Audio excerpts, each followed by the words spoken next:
Good morning everyone. I am Kranti Singh, Assistant Professor of Political Science, Hindu Kanya Mahavidyalaya. Today we are going to start our chapter 4 from unit 2 which is on Manvinder Nath Roy, M.N. Roy भी जिन्हें कहा जाता है।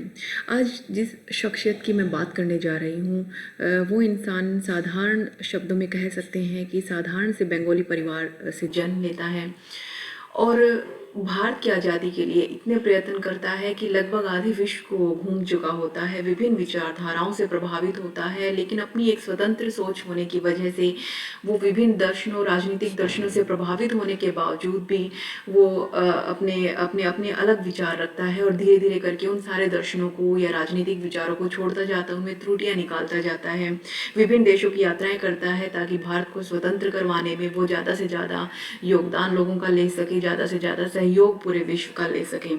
तो वास्तव में अगर M.N. Roy की बात करें तो हम इन्हें एक मौलिक विचारक या ओरिजिनल थिंकर कह सकते हैं, क्योंकि इनके ऊपर किसी भी विचारधारा का प्रभाव पड़ा तो वो प्रभाव ज़्यादा दिनों तक टिक नहीं पाए, क्योंकि इनके अपने खुद के विचार होते थे, इसीलिए इनको मौलिक विचारक या ओरिजिनल थिंकर भी कहा जाता है। इसके अलावा जब ये अपने जीवन में देख चुके होते हैं विभिन्न देशों की यात्राएं और वहाँ की राजनीतिक परिस्थितियों, वातावरण को देखने के बाद, भारत में कांग्रेस की स्थिति को देखने के बाद, सब कुछ कैलकुलेशन करने के बाद वो एक न्यू ह्यूमैनिज्म या नव मानवतावाद की वो खोज करते हैं, जो कि अपने आप में ही एक भारत को दिया गया, उनके द्वारा दिया गया एक बहुत ही खूबसूरत गिफ्ट कह सकते हैं हम। अब अगर मैं बात करूं M.N. रॉय की लाइफ हिस्ट्री की बिल्कुल शुरुआत की, तो आपको अगर भूमिका की बात करें तो ये जरूर लिखना है कि 20वीं शताब्दी के वो एक ओरिजिनल थिंकर थे और यथार्थवादी थे। यथार्थवादी कौन होता है बच्चों? यथार्थवाद को आप इसके ठीक विपरीत एक शब्द से समझे, जैसे कि आदर्शवाद है। आदर्शवाद में हम सब ये चीज़ें पढ़ते हैं कि सब अच्छा होना चाहिए, ऐसा होना चाहिए, समाज को वैसा होना चाहिए, चाहिए पर अधिक बोल देते हैं। ये कोशिश नहीं करते कि ऐसा हो और प्रैक्टिकली उस चाहिए को कैसा आज में परिवर्तित कर सके। जैसे हम महात्मा गांधी की बात करें, महात्मा गांधी ने आदर्श समाज की बात की है, ऐसा होना चाहिए आदर्श समाज, वैसा होना चाहिए, लेकिन वो व्यवहार में लागू कैसे होगा इसके बारे में उनके अधिक ज़्यादा थॉटफुल हमें वो दिखते नहीं है, इसीलिए उन्हें आदर्शवादी विचारक कहा जाता है महात्मा गांधी जी को। लेकिन ये यथार्थवादी है, ये वास्तव में जिन जिन लोगों ने अपना दर्शन दिया है, राजनीतिक विचार दिए हैं, उनके आदर्शवाद को छोड़कर वो चाहते हैं कि वो जो बातें कह रहे हैं वो प्रैक्टिकली आप अपने जीवन में कैसे उतार सकते हैं, इस चीज़ पर फोकस किया जाए, तो उसे ही ये यथार्थवाद कहते हैं। यानी कि ज़्यादा अच्छी अच्छी बातों में ज़्यादा समाज होना चाहिए, कैसा होना चाहिए, राजनीति कैसे होनी चाहिए, उसमें पढ़ने के बजाय हम क्या कर सकते हैं उस परिस्थिति को लाने के लिए, उस खूबसूरत समाज को बनाने के लिए, तो हमें उस पर काम करना चाहिए, इसलिए इनको यथार्थवादी विचारक भी कहा जाता है। और जैसा कि मैंने अभी थोड़ी देर पहले बताया था कि नव मानवतावाद, न्यू ह्यूमैनिज्म और जो साइंटिफिक ह्यूमैनिज्म है, इनके ये इसके लिए बहुत अधिक विख्यात है। इसके ऊपर 16 मार्क्स का क्वेश्चन मैं अलग से करवाऊंगी, लेकिन इंट्रो में आपको ये जरूर लिखना और अंडरलाइन भी करना है। अगर अभी इनकी लाइफ हिस्ट्री के शुरुआती दिनों की बात करें तो इनका जन्म जो है 24 परगना वेस्ट बंगाल के उर्बेरिया में 1886 में हुआ था। हालांकि ये डेट फिक्स नहीं है, अगर आप गूगल करेंगे तो आपको डिफरेंट डेट्स मिलेंगी, क्योंकि कुछ थिंकर्स इनका डेट ऑफ बर्थ 87 मानते हैं, जैसे कि शंकर घोष है वो 87 मानते हैं। इसी तरह से पी.वी. वर्मा है वो 6 फरवरी 1886 मानते हैं। कृष्ण चंद्र जैन भी 1887 मानते हैं। कुछ जैसे पी.बी.एस. शर्मा जो है 1893 मानते हैं। लेकिन इनकी पत्नी ने जो विचार बताए इनको लेकर, जो डेट बताई, उसमें लगता है उन्होंने जो एक्सप्लेन किया उसमें लगा कि ये 1886 में इनका बॉर्न हुआ था, तो हम उसी तिथि को लेकर चल रहे हैं। तो इनका जन्म जो है 1886 में हुआ। इनका जो मनविंदर नाथ रॉय, बचपन से ही इनका ये नाम नहीं रहा था। इन्होंने 1915 में एक बार अमेरिका की यात्रा करते हैं और मैं उसमें बताऊंगी कि अमेरिका की यात्रा करते वक्त इन्होंने किन किन परिस्थितियों का क्या क्या सामना किया, क्यों ये अमेरिका की यात्रा करने गए। तो 1915 में वहाँ पे जाकर वो अपना नाम नरेंद्र भट्टाचार्य, जो बचपन से उनके पिता ने दिया था, नरेंद्र भट्टाचार्य को बदलकर अपना नाम मनविंदर नाथ रॉय रख लेते हैं। तो वहीं से ये फेमस हो जाते हैं। मनविंदर से M, नाथ से N और रे, मनविंदर नाथ रॉय कहते हैं इनको। अब अगर इनके बचपन की बात करें तो इनकी माता के बारे में अधिक जानकारी नहीं मिलती है, बट हाँ इनके पिता जो थे एक धार्मिक प्रवृत्ति के इंसान थे, जो कि मंदिर में एक पुजारी की तरह काम करते थे और चाहते थे कि उनका जो सुपुत्र है यानी कि मनविंदर नाथ रॉय हैं वो भी धार्मिक प्रवृत्ति के व्यक्ति बने और वो भी वही काम करें जो उनके पिता कर रहे हैं। लेकिन मनविंदर नाथ राय का इन सब में बिल्कुल भी यकीन नहीं था। 14 वर्ष तक की आयु में उन्होंने कुछ पुस्तकें ऐसी पढ़ी जिससे उनके विचार डेवलप हुए और वो भारत की स्वतंत्रता की तरफ उन्मुख हुए। तो उनके विचार काफ़ी बदल चुके थे। और इसी दौरान जो 1905 में बंगाल का विभाजन होता है, लॉर्ड कर्जन बंगाल का विभाजन करते हैं और उस विभाजन के दौरान जैसा कि मैं पहले भी फर्स्ट सेम में मैंने थर्ड सेम में बहुत बार 1905 बंगाल विभाजन मैंने डिस्कस किया लॉर्ड कर्जन का, तो आप उसको फिर से एक बार रिवाइज कर लें। लेकिन यहाँ पर मैं बता दूँ कि जब छोटे थे तो इनके ऊपर सबसे ज़्यादा प्रभाव जो है लॉर्ड कर्जन के बंगाल विभाजन का पड़ा, जो कि 1905 में, उसमें इन्होंने बढ़ चढ़ कर भाग लिया और एक अपनी बाल सेना के तहत उन्होंने आंदोलन में जो है एक वफादारी, अपनी योग्यता अपने साथियों के सामने इसको उन्होंने परिचित कर दिया। उसके बाद जो है अगर बात करें कि ये आगे क्रांतिकारी मूवमेंट से किस तरह से जुड़े रहे, इनके जीवन की घटनाओं की अगर बात करें तो सीधा 1907 पर आते हैं, जो कि एक बहुत ही इम्पोर्टेंट फैक्ट है कि उन्होंने एक चिरिंगपोटा रेलवे स्टेशन पर एक राजनीतिक डाका डाला था। डाका डालने का उन पर जुर्म लगा था। अब ये राजनीतिक डाका क्या होता है, देखिए आप जब किसी मूवमेंट से जुड़ते हैं, जैसे कि क्रांतिकारी आंदोलन से जुड़ते हैं देश की आज़ादी के लिए, तो उस समय आपको धन की ज़रूरत होती है और धन आप क्योंकि क्रांतिकारी हैं, आप सबके सामने आकर धन की मांग नहीं कर सकते, सबसे आप चंदा नहीं ले सकते हैं, हथियार खरीदने होते हैं, उसके लिए आप अंग्रेजों के जो है सख्त नियम थे, अंग्रेज गिरफ्तार कर लिया करते थे, तो इन्हें गुप्त तौर पर जो है अपना धन एकत्रित करना होता था हथियार खरीदने के लिए या फिर आंदोलन को आगे चलाने के लिए और सारी जो बेसिक नीड्स हैं उनको पूरा करने के लिए। ऐसे में जो है सबसे आसान इनको तरीका लगा कि जो रेलवे स्टेशन है चिरिंगीपोटा से, वहाँ से जो ट्रेन गुजरती है उनमें जो है कुछ जो धन लेकर एक स्थान से दूसरे स्थान से अंग्रेजों का धन लेकर गुजरती है, उस पर उन्होंने डाका डाला ताकि वो अंग्रेजों का पैसा वो वहाँ से निकाल कर अपने आज़ादी के मूवमेंट में लगा सके अपने साथियों के साथ। परंतु उन्हें गिरफ्तार कर लिया गया इस जुर्म में, लेकिन वो जो है ये आरोप अंग्रेज सरकार उन पर सिद्ध नहीं कर पाई, तो इस वजह से वो बाइज्जत बरी हो गए वहाँ से। उसके बाद महत्वपूर्ण पड़ाव आता है जब ये अपनी यौवन अवस्था में जाते हैं और इन्हें बाहर पढ़ने का मौका मिलता है। तो यानी कि इनकी अगर जैसे मैंने अभी अब इनकी पढ़ाई की बात जैसे बीच में रह गई है, कोलकाता में इनकी पढ़ाई होती है, फिर कलकत्ता में पढ़ाई के बाद वो 1915 में अमेरिका चले जाते हैं वहाँ पढ़ने के बाद, और अमेरिका की यात्रा का उनके जीवन पर बहुत अधिक प्रभाव पड़ा। 1915 में उन्होंने यात्रा की और कारण क्या था अमेरिका की यात्रा करने का, वो भारत का जो ये स्वतंत्रता आंदोलन है इसको अमेरिका की पृष्ठभूमि से शुरू करना चाह रहे थे। वो एक मजबूत आंदोलन बनाना चाह रहे थे और इसके लिए उन्होंने अमेरिका, क्योंकि भारत में तो एक गुप्त क्रांतिकारी होने के नाते वो खुलकर सामने नहीं आ सकते थे, तो उन्होंने अमेरिका की धरती को चुना कि वहाँ पर जाकर वो अपने आंदोलन को जागरूक करेंगे, वहाँ के लोगों को बताएंगे कि किस तरह से अंग्रेजी सरकार जो है दिखावा कर रही है वहाँ पे विकास करने का या फिर वहाँ पर अच्छा जीवन देने का भारतीयों को, लेकिन ऐसा बिल्कुल भी नहीं है।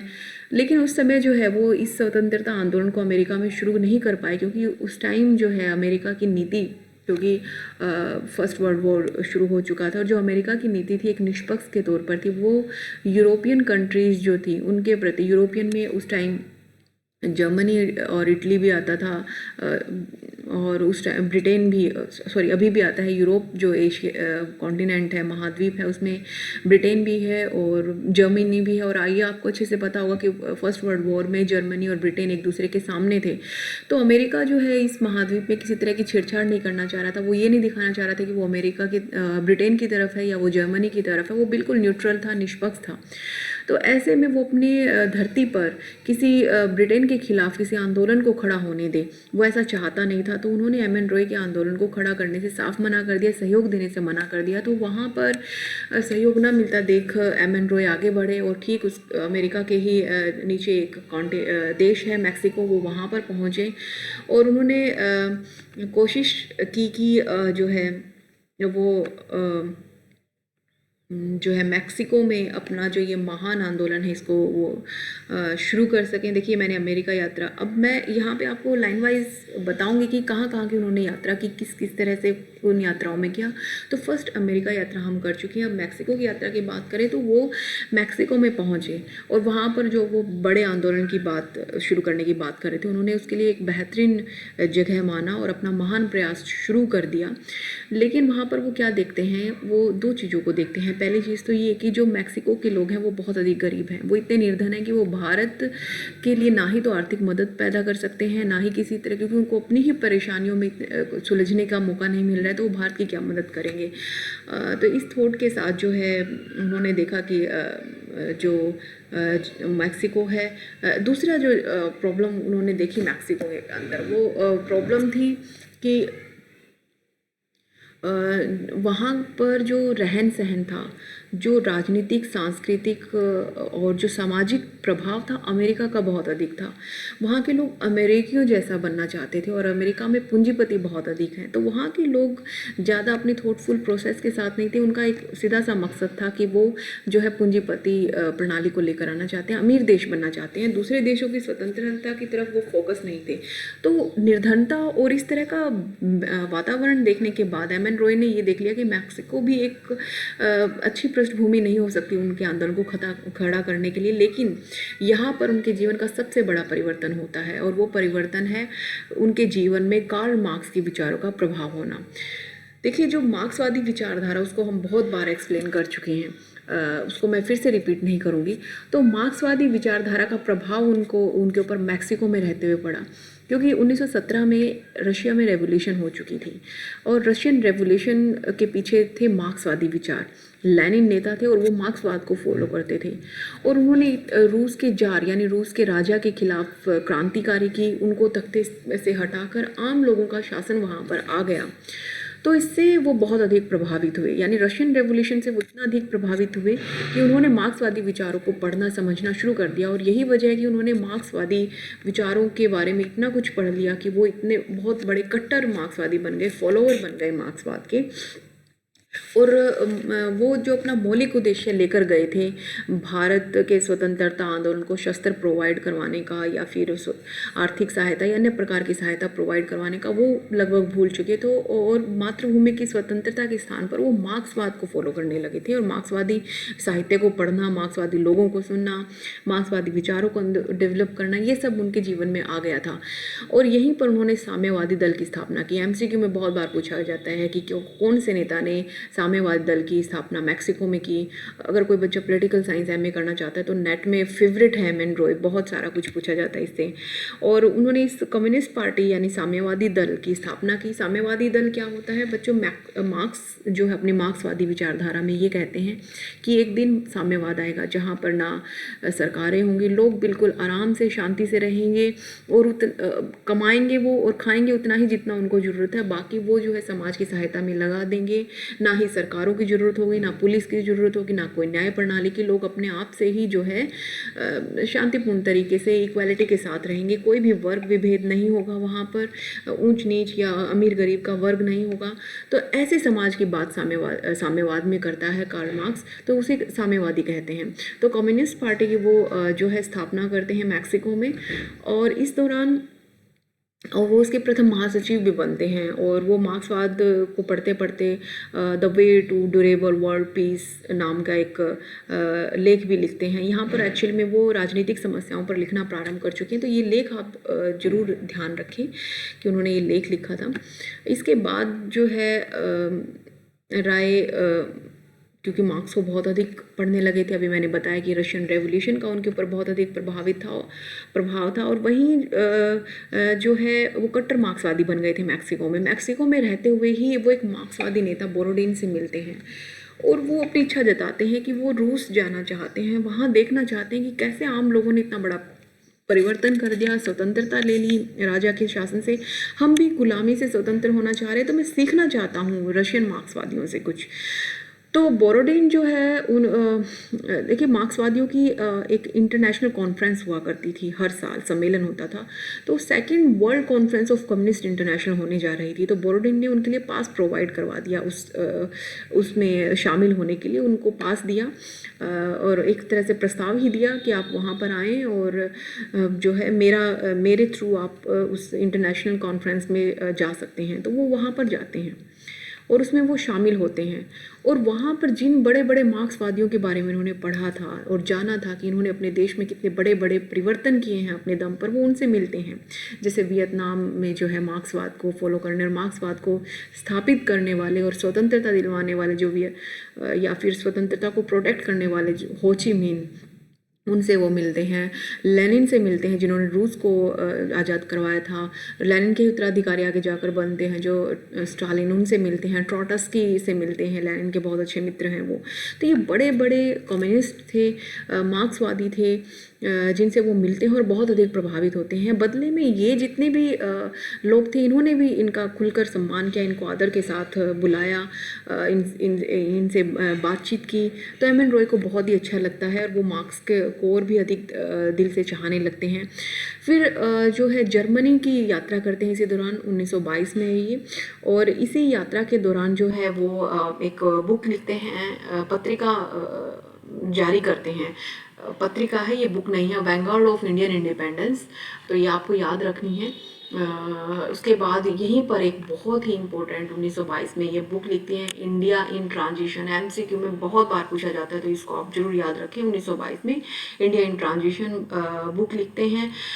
इस बुक में वो बताते हैं दो बातों के ऊपर खासतौर पे। एक तो ब्रिटिश लोगों की अन्यायपूर्ण नीतियों की कड़ी आलोचना, कहते हैं कि ब्रिटेन यहाँ पर सिर्फ दिखावा कर रहा है भारतीयों की आज़ादी को प्रोटेक्ट करने का या भारतीयों को सुविधाएं देने का, ऐसा कुछ भी नहीं है। वो भारत में लूट मचा रहे हैं और भारत को लूट कर वो एक दिन चले जाएं तो कोई बड़ा आश्चर्य नहीं होगा। इसके अलावा उन्होंने कांग्रेस की आलोचना की और कांग्रेस को एक लिबरल, बहुत ही लिबरल दल कहा कि ये बहुत उदारवादी हैं, ये अपनी नीतियों में ऐसी ऐसी बातें रखते हैं जो कि भारत की स्वतंत्रता लाने में सहायक नहीं है।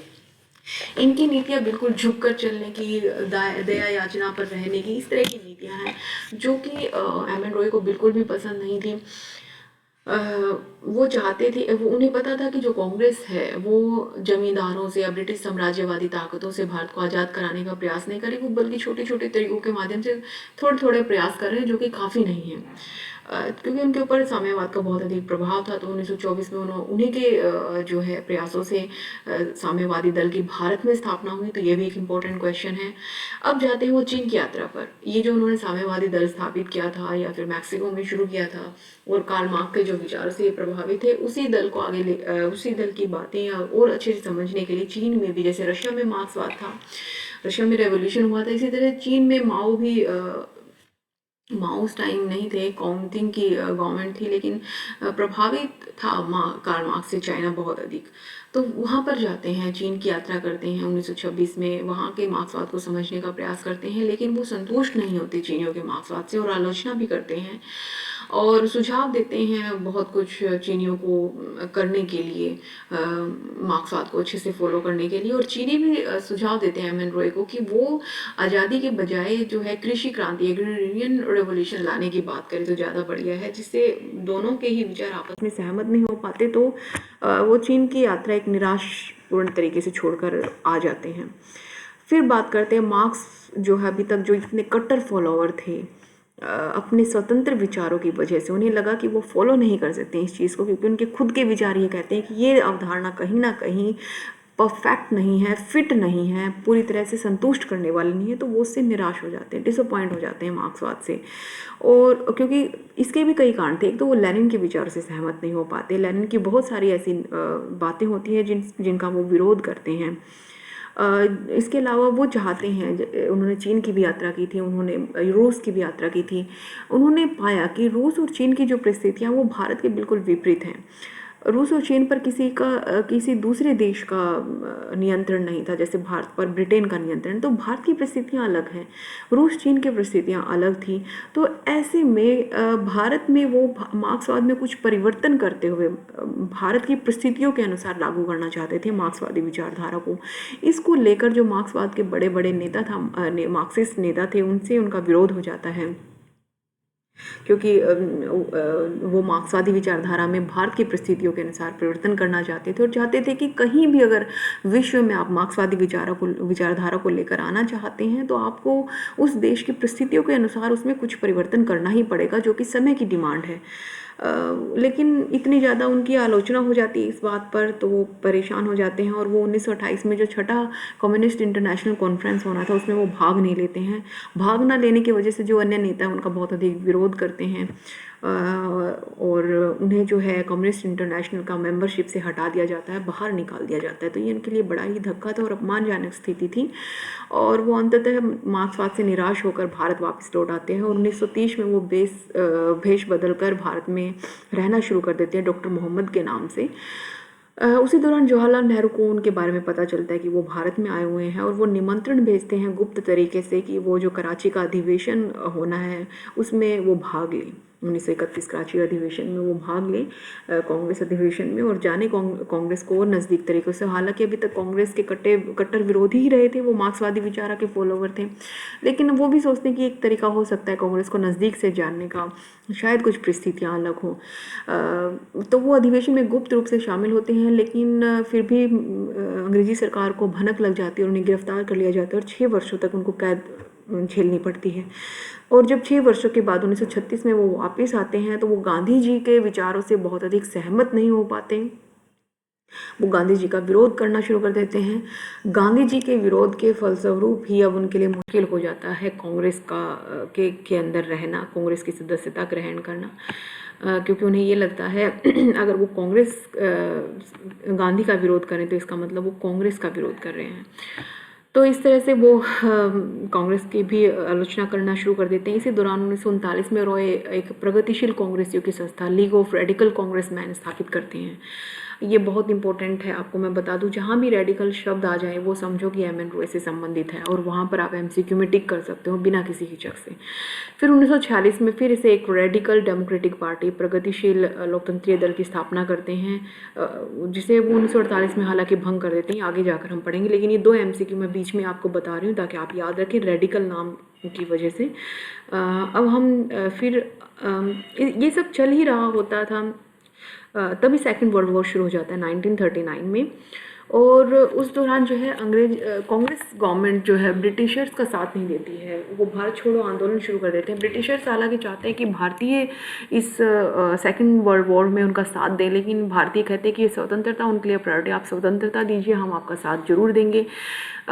इसी नीति को चलते कांग्रेस जो है बिल्कुल इस सेकेंड वर्ल्ड वॉर में ब्रिटिशर्स का साथ देने के लिए मना कर देती है और आंदोलन चला देती है, भारत छोड़ो आंदोलन। लेकिन एम एन रॉय की विचारधारा यहाँ बिल्कुल अलग थी। एम एन रॉय चाहते थे कि भारत छोड़ो आंदोलन नहीं चलाना चाहिए और हमें ब्रिटिश सरकार का समर्थन करना चाहिए। ब्रिटिश सरकार के साथ मिलकर जो तानाशाही ताकतें हैं, जैसे कि जर्मनी में हिटलर हैं, इटली में मुसोलिनी हैं, इसी तरह से जापान में टोजू हैं, ये सब तानाशाही ताकतें हैं।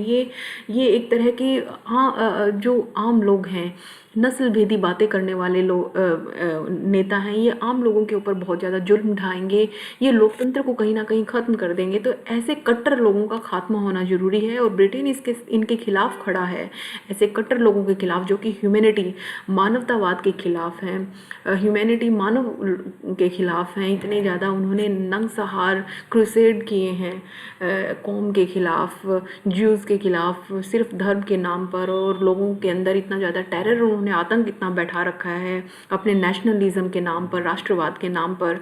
तो वो चाहते कि ऐसी ताकतें ख़त्म हो जाए, क्योंकि ये कहीं ना कहीं लोकतंत्र को ख़त्म कर देंगी, तो इसलिए वो ब्रिटिशर्स का साथ देना चाह रहे थे। लेकिन एज़ यूजुअल और जो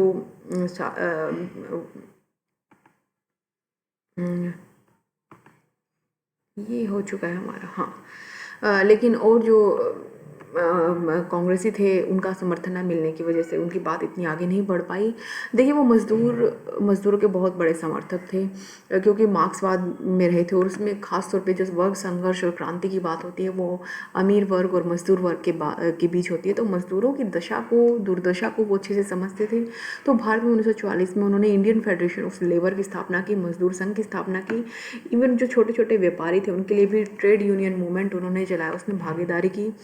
तो इस तरह से जो है उन्होंने अपने जीवन में ये उतार चढ़ाव विभिन्न यात्राएं करते हुए देखा, कुछ विचारधाराओं का कभी समर्थन किया, कभी विरोध किया। तो ये उनके जीवन का जो है सार निकल कर आता है मौलिक मानवतावाद में, और जिसे हम नवीन मानवतावाद या रेडिकल ह्यूमनिज्म, न्यू ह्यूमनिज्म की विचारधारा को उनका मानते हैं। और इस पर मैं 60 मार्क्स का क्वेश्चन अलग से करवाऊंगी। अपने जीवन के अंतिम दिनों में ये देहरादून में रहना शुरू कर देते हैं, और वहाँ पर ये इंडियन रेजिडेंस इंस्टीट्यूट, भारतीय नव जागरण संस्था की स्थापना करते हैं, जो कि इम्पोर्टेंट है। और उनके जीवन जो है 25 फरवरी 1954 को इन महान हस्ती का देहांत हो जाता है। इस प्रकार जो राय को जीवन भर जो विरोधी शक्तियों से संघर्ष करना पड़ा था, उसी प्रकार जो ये महान व्यक्ति था, इसने अपने अंतिम समय में भी, मृत्यु के समय में भी संघर्ष किया, जो कि एक विडंबना रही। बट ऑब्वियसली हम इस व्यक्ति के, इस महान क्रांतिकारी के विचारों को डिनाई नहीं कर सकते हैं, इसी वजह से आज हम इन्हें पढ़ रहे हैं। अब अगर इनकी रचनाओं की बात करें तो India in transition, Indian problems and solutions, the future of Indian politics, reason, romanticism and revolution, beyond communism to humanism, our problems, new humanism and politics, plenty and poverty, most important है MCQ, nationalism and democracy. ये books है, बहुत important है। इसमें first book सबसे ज़्यादा important है, उसके बाद प्लेंटी एंड पॉवर्टी बहुत ज़्यादा इंपॉर्टेंट है। ये आप, और जहाँ भी ह्यूमनिज्म आ जाए वो भी समझो कि M.N. रॉय से रिलेटेड है, तो ये आप कीजिए। नेक्स्ट वीडियो में मैं आपको इनके सबसे इंपॉर्टेंट 60 मार्क्स का क्वेश्चन करवाऊंगी। तो आज के लिए इतना ही। Thank you.